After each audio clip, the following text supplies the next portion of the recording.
Hello and welcome to another video. I'm Maz and today I'm in Gloucester.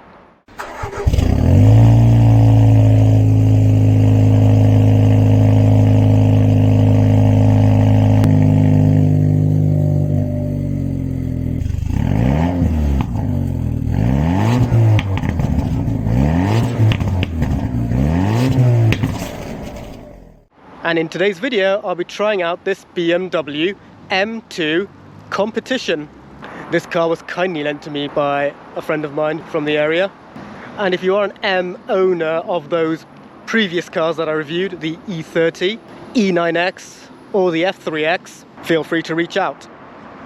A quick overview: the BMW M2 is the performance equivalent of the BMW 2 Series, which is a coupe that replaced the coupe and convertible 1 Series, the E82 generation. And that 1 Series had a flagship 1M model, which BMW only made a handful of, and it was basically a parts bin special, but it did prove that there was a demand for a car of that size with amples of performance, and thus BMW responded with the original 2 Series F87 back in 2016. Interestingly, that car made its debut on the Need for Speed 2015 game, and that launch M2 strangely did not have an M engine. M engines always begin with an S, so S14, S63, S55, etc. The original M2 came with the N55 engine. Of course, the predecessor, the 1M, did come with an N54 and was basically a parts bin car. It also had other M features missing, such as the performance seats and the mirrors. Fortunately, this competition does remedy all that, since the old N55 found in that 2 Series wouldn't be able to pass emissions back in 2018. Thus, the competition fully replaces the standard M2, as opposed to being just a performance upgrade of the original car. And here are some parts that the standard M2 shares with the larger M3 of its time. The original M2 came in Long Beach Blue, which I think is my favourite colour.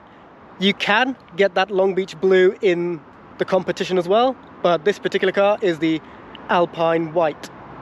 And if you want, you can also add M performance parts to your M2, which include the lip spoiler, the wing on the back, the front 3/4 panels and the wheels.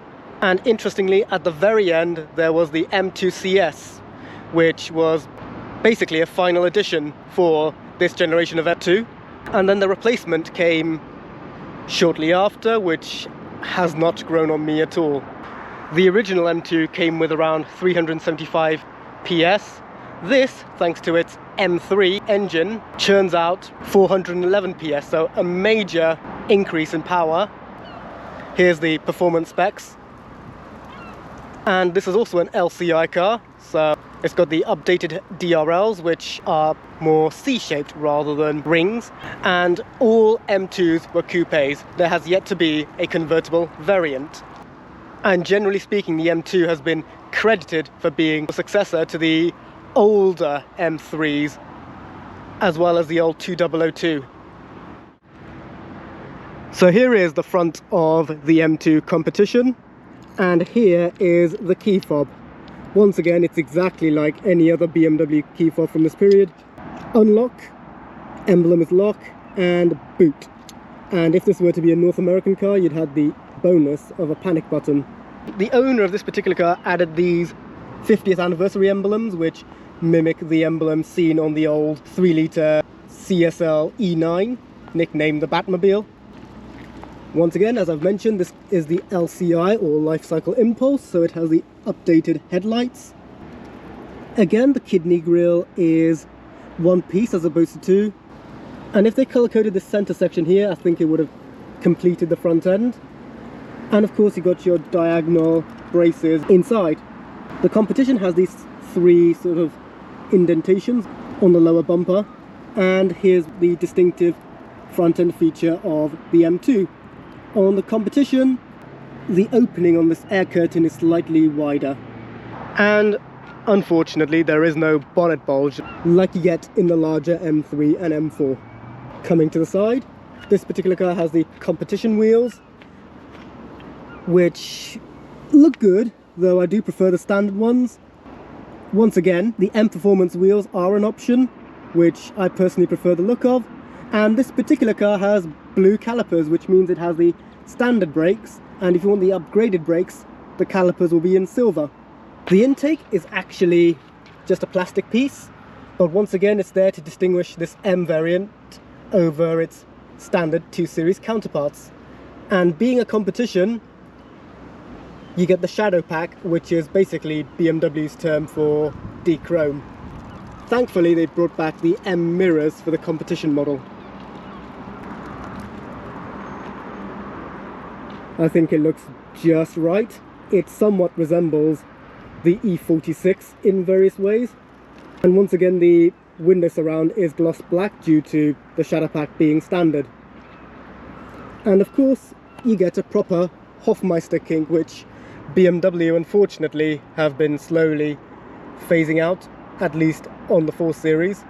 The rear wheel arch does extend ever so slightly, and if you look closely there is actually a PPF stuck here to protect this area from stone chips. Coming to the back,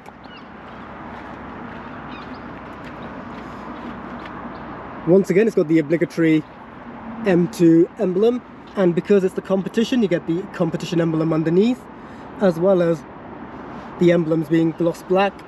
This particular car has a carbon fibre lip spoiler, but you can also have this colour coded. The rear shark fin is also carbon fibre. This car has a metal roof, but on the CS they do feature a carbon one. Being an LCI, the tail lights are LED. The pre-LCI on the other hand only has its running lights in LED and everything else in halogen. Of course it has the obligatory 4 tailpipes, as this is an M car. And the lower valance I think is a bit too underdressed, because the back box is a bit too exposed. Coming to the back now.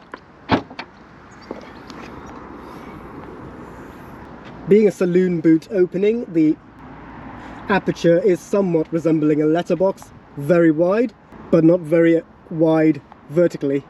This is how much space you get, and you do get a net on the right, a shelf on the left, hook here, and a place for your 12-volt socket. And if you want more space, the seats fold flat as well. This particular car is 60/40, but you can also have the option for a 40-20-40. And of course there's underfloor storage as well, which is where the battery is for weight distribution. Being a German car, here is the first aid kit, and here is the warning triangle. Unfortunately, gone is the day that you'd find a toolbox here. And to close, you simply pull on here. Coming inside, being a coupe, there are no frames around the windows. And being a BMW, you get these lock pins that have been around since the E46. Being the competition, you get leather and fake suede together. And this particular car has the orange stitching. You can also get blue stitching. Unfortunately, it does not extend to the door top, and you do get some satin carbon fibre effect on the grab handle and some storage on the doors. Of course, this car has the Harman Kardon sound system. There's also M2 Competition on the kick plates. Here's what the interior looks like.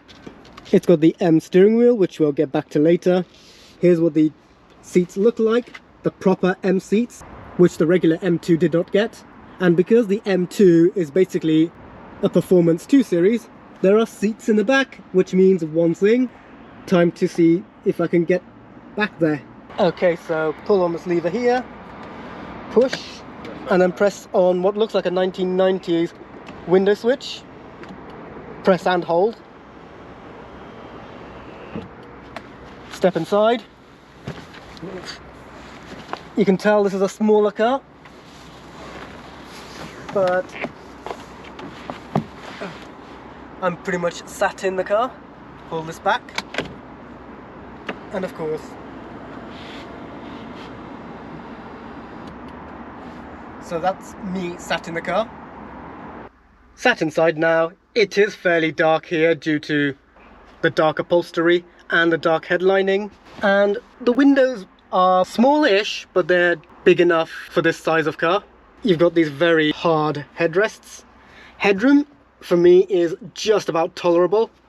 My head is only 3 centimeters away from the headlining. Knee room is fine. There's even these cutouts for knees as well, which helps even more. And legroom is tolerable, considering this is based on the 2 Series, which is also based on the 1 Series.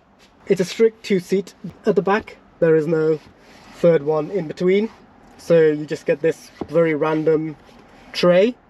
You do get Isofix anchor points here, so there we go. The seat belts have the M tricolores.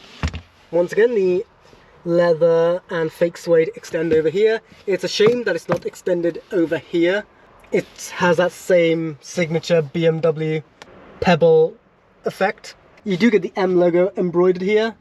Unfortunately, being a 60/40, you miss out on the center armrest, which means you also miss out on the cup holders.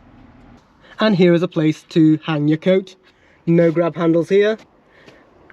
And because this is a slick top, all you get is this very dark headlining. Slick top is BMW speech for a roof with no sunroof. And the seats do not have any storage space. Being a BMW, well, obviously you got this cover for your 12-volt socket, but you also get the cold-hot climate control override. Being a rear-wheel drive car, you got this massive transmission tunnel.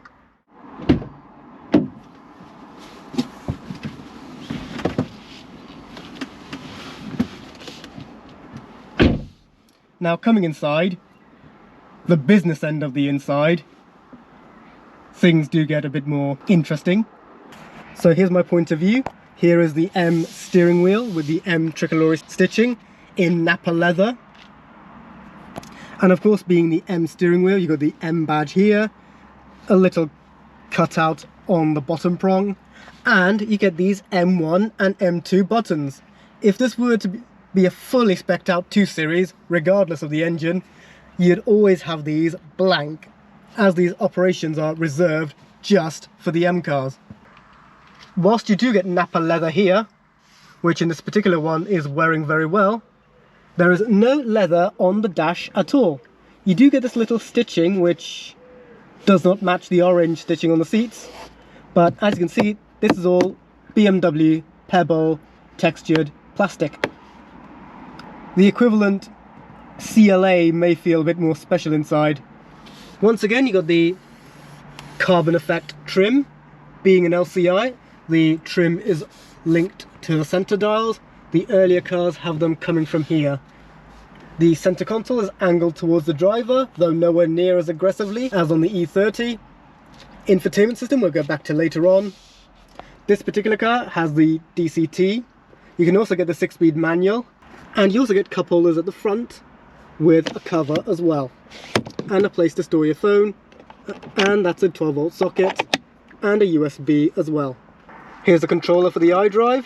You get a traditional handbrake, which once again does not take up too much space. It's the perfect size for a mechanical handbrake, though I do wish the orange stitching would extend here as well. You do get a center armrest, but BMW being BMW, you get this very redundant phone cradle here, which as you can see is far too small even for 2015 standards. But you do get a USB socket here as well. Unlike the E93 that I reviewed, luckily the driver and passenger doors are identical with the identical grab handle. The only difference is of course the master switch for the windows. And I'm guessing BMW used the same bezel for the 4 doors as well, since this looks like space for rear windows if this were to be a 4-door. Whilst you do get fully electric seats, memory, and also lumbar support and bolster tightening, you still get a manual releaser for the steering wheel. Fortunately, it is rake and reach, and there is lots of travel on the reach. Not only do you get a glove box here, which is very generous, you also get another secondary one here, which is still fairly loud for what it is. Being a BMW, it has the floor-mounted accelerator, and interestingly with the DCT cars, the brake pedal is the same size as a manual one. If this were to be a traditional torque converter, the brake pedal would have been wider.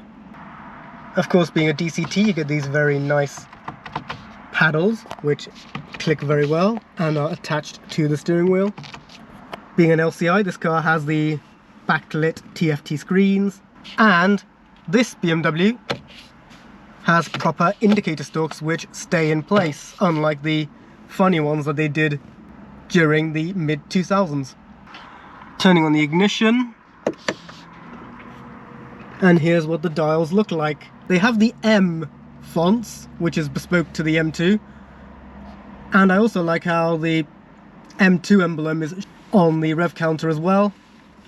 And just like BMWs of old, the rev counter red line is progressive and goes higher every time the engine warms up. Once again, the infotainment system, which again I think is the pinnacle of infotainment systems. This car does have Apple CarPlay, but BMW did not bring in Android Auto until much later on. Unfortunately, it's got a picture of a regular 2 Series on the My Vehicle widget, and generally speaking I think this widget pattern is a huge step in the right direction for the infotainment system.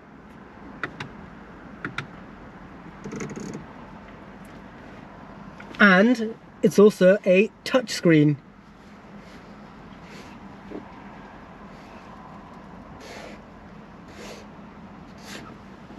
But yes, that's pretty much with the infotainment system, except for these buttons here. So, well, first of all, the dial is left-hand drive, so they didn't switch that over. And if I hover my finger here, none of these preset buttons have been assigned to anything. But as you can see there, at the very top, CD player, dual zone climate control, heated seats, and this later car has the white dials, the white fonts which turn orange once it turns dark. And not a big fan of this black piano section here. And yes, the quirky BMW cold hot air ride here for the center vents. Here's another look at the seats. These are Dakota leather. I think Napa leather would have finished these off very well. And again, if you look closely, it's got the pebble texture as seen on the plastics. The bolsters are very generous, and it's also got shoulder support, which I'd be curious to see later on, see how that performs. And the M2 emblem illuminates at night.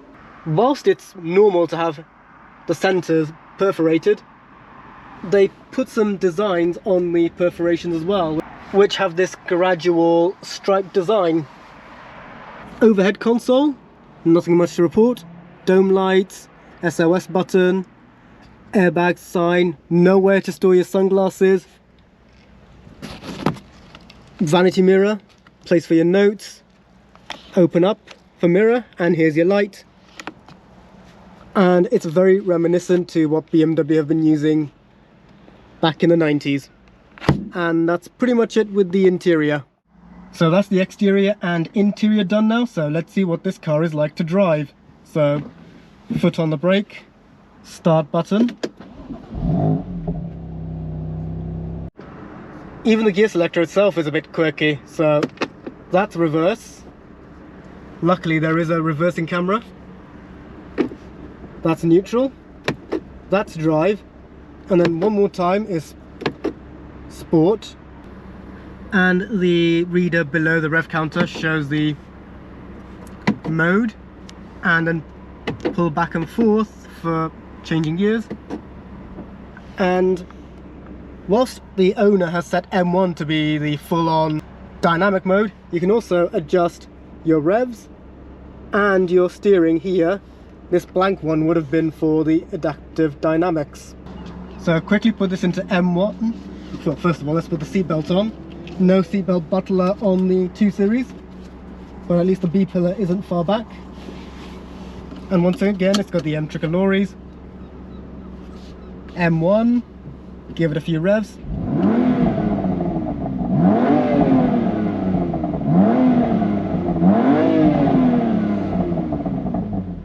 That is a brilliant sounding exhaust system. So, windows up, into drive, handbrake down, and off we go. Let's turn off M1 mode for now and leave it in comfort mode. From first impressions, I really appreciate how low down you can sit, pretty much like a sports car. And well, obviously if I want, I could lower the steering even more, but then it sort of goes over the dials. So let's leave it like that. And well, first impressions, the steering is once again brilliant. And if I want, I could sit up higher or sit way lower.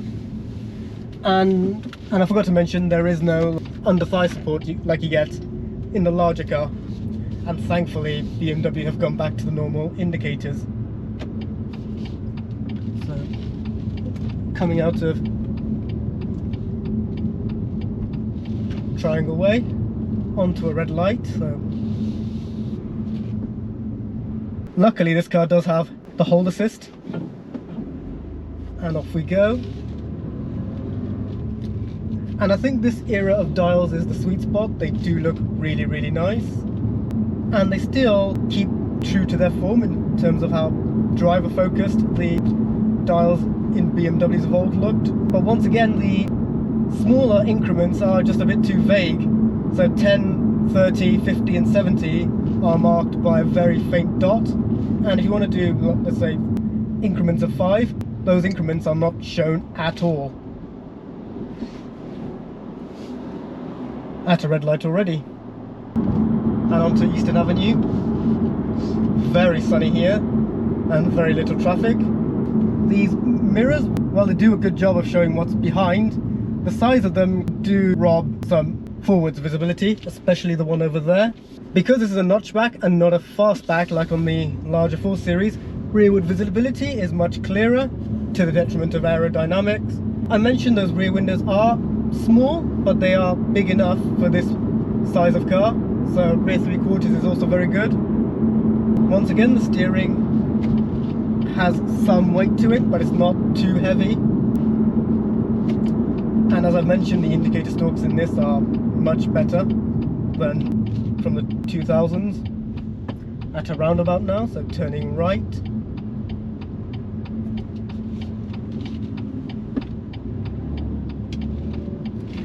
And one thing I forgot to mention, the 2 Series technically has no direct rival.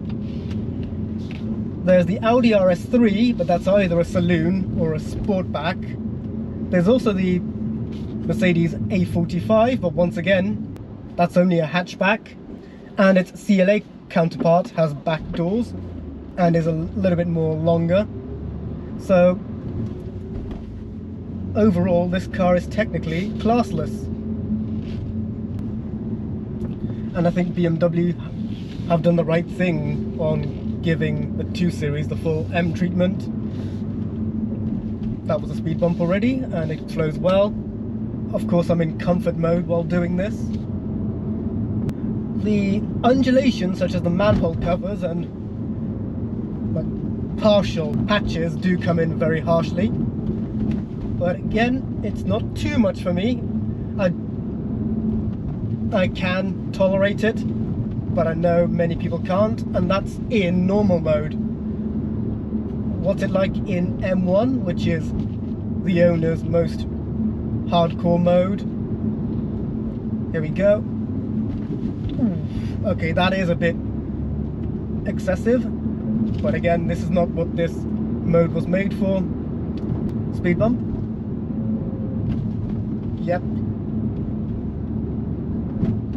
A bit too unrefined, so let's put it back into normal mode.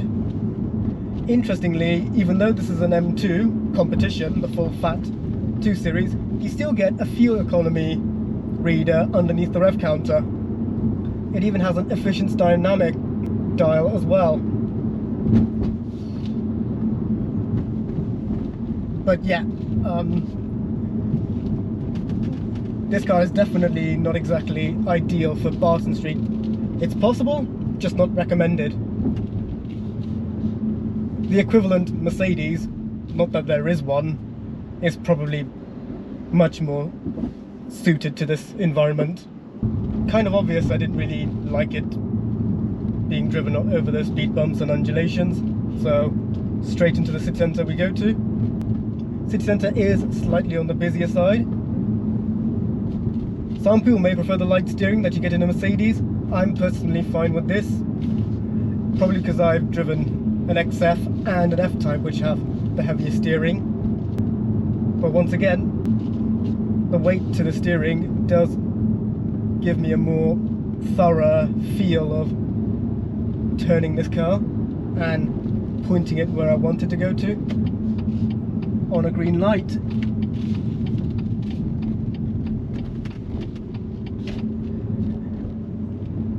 Once again, the city centre does have the odd one or two undulations, not as much as the previous road, but they are coming through. And turning in, that's the sharp left turn. No body roll at all. Whilst this car does have wingback seats, I think at least for that test it didn't really need them at all. The lower bolsters were sufficient enough. So, time to see what it's like on the open road. Okay, just about to exit the centre of Gloucester. Currently on a 50 zone. Let's press the M1 button, and that puts the gearbox stiffness into its third mode.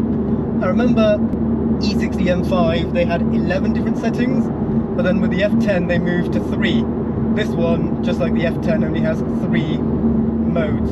So let's put the gearbox in its stiffest mode. Let's actually take it out of manual mode for now, and let's see what it's like cruising on the 70-mile-an-hour road, the national speed limit as it's known here, since realistically this is how most people are going to drive. Okay, so setting off right now. Being a rear-wheel drive car, a very powerful rear-wheel drive car, you can feel the back really pushing you out of these corners. Coincidentally, there's another BMW passing by. Let it pass. 3, 2, 1, and kick down.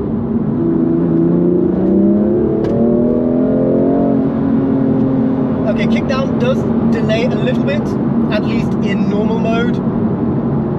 I'm sure it'll react a little quicker if it was in manual mode. But that being said, it does fishtail ever so slightly. And here we are on another roundabout. I'm very thankful for the bolsters on this seat.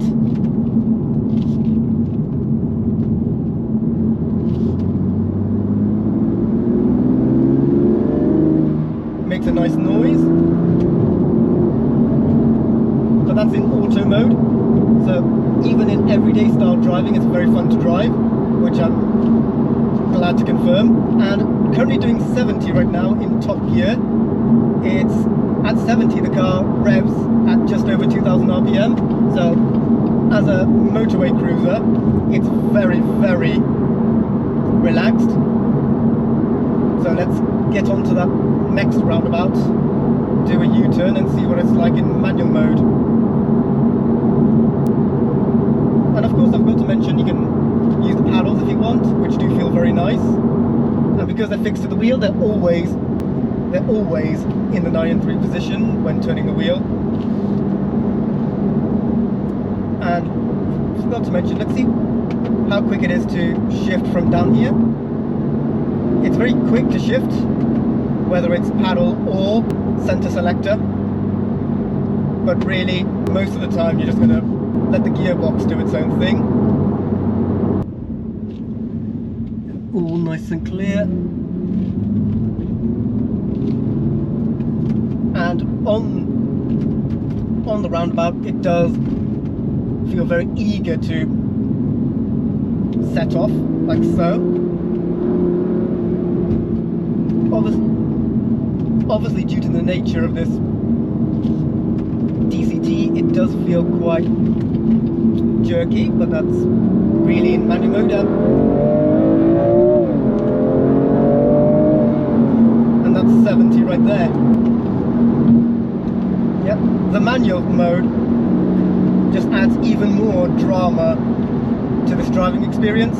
It's a dual clutch, and I'd say you can easily have fun in this gearbox, though I am curious to see what a manual M2 is like. In fact, I've yet to drive a BMW with a manual gearbox. So if you are a manual BMW owner and would like your car featured, feel free to reach out. Shift down to 4th, overtake, 3, 2, 1, and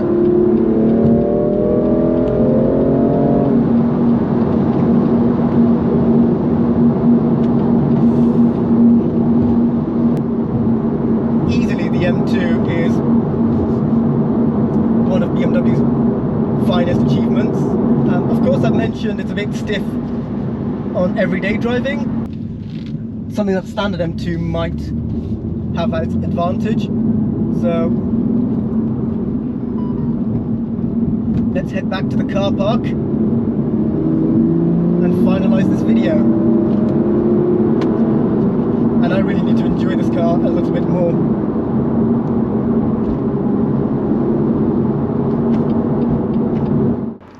So that's it for today's video. I hope you enjoyed watching me try out this BMW M2 Competition. Like the video if you enjoyed it, subscribe if you are new, ring the bell to stay up to speed, and I'll see you guys next time. Cheers!